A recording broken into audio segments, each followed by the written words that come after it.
Quem foi Michel Pechet? Um pensador, um homem de partido, era um militante, ou seja, ele não separava a teoria da prática. Foi filiado ao Partido Comunista Francês, foi um pensador, teve um círculo muito interessante de pessoas ao redor dele. Ele não se limitava a uma igrejinha, né? É interessante isso também. Ele tinha psicanalistas com ele tinha linguistas com ele, tinha filósofos, né? Ele se cercou de gente que estava a fim de pensar quase que o impossível, né? Eu acho assim que pensar o impossível não existe, mas que eles forçaram, né, a reflexão ao limite do que podiam fazer na época em que viveram. E eu acho que essa é uma marca forte do Michel. E eu acho que era um cara muito inquieto. Me parece que ele não conseguia fazer uma coisa só ao mesmo tempo. Ele estava sempre pensando para além do que ele estava fazendo. Por que eu digo isso? Porque se vocês pegarem, para mim, um dos livros mais emblemáticos dele, que é Semântica e Discurso, na tradução para nós, né, no Brasil, e se a gente examinar esse texto ao longo dele, esse cara estava pensando coisas diferentes ao mesmo tempo, né?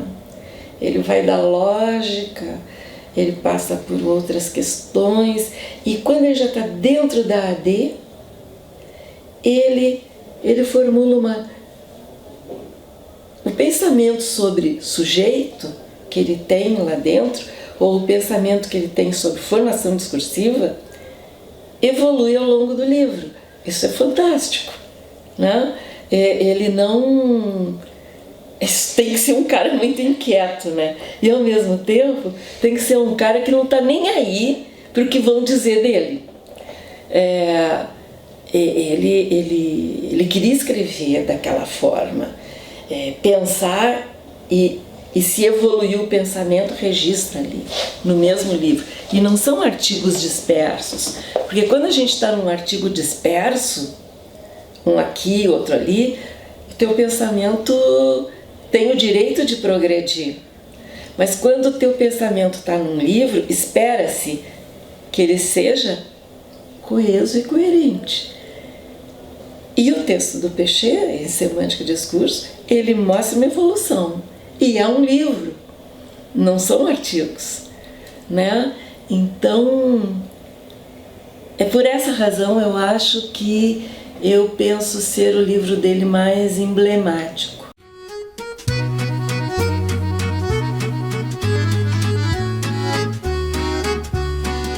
Como foi a tua relação com a análise do discurso? De paixão. Para mim, a análise do discurso é uma paixão desde o primeiro momento. Eu fui para a França, fiz meu mestrado lá. Lá eu descobri uma coisa que eu não conhecia, embora tivesse no meu currículo de graduação.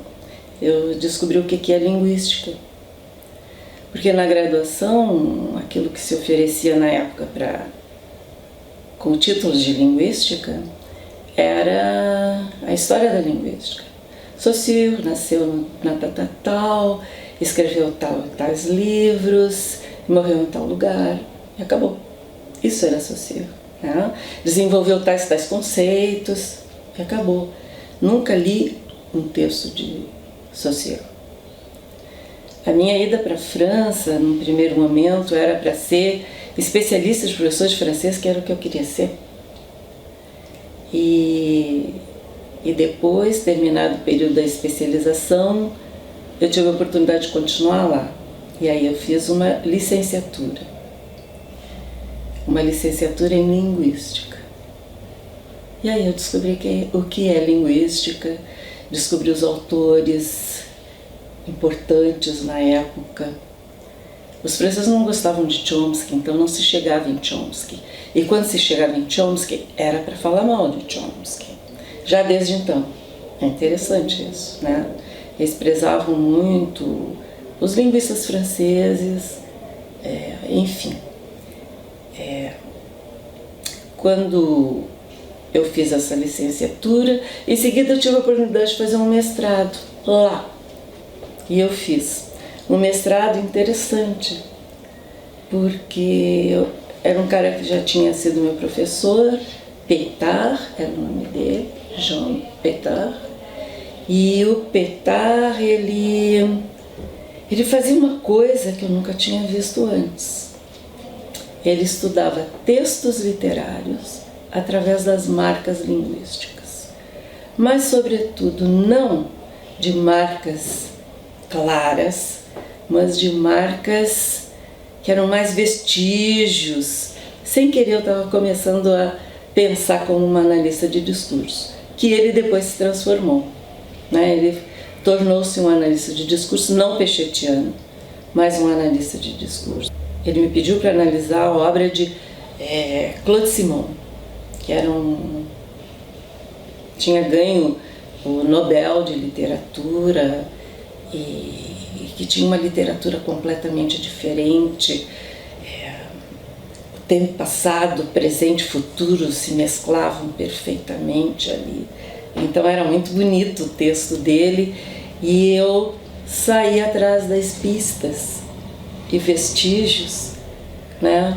E eu já estava fazendo análise do discurso, que eu não sabia, nem tinha a fundamentação exata. Eu acho que a minha fundamentação era, sobretudo, mais intuitiva, literária e um pouco de linguística também. Então era uma mistura, exatamente o que o Pétard fazia.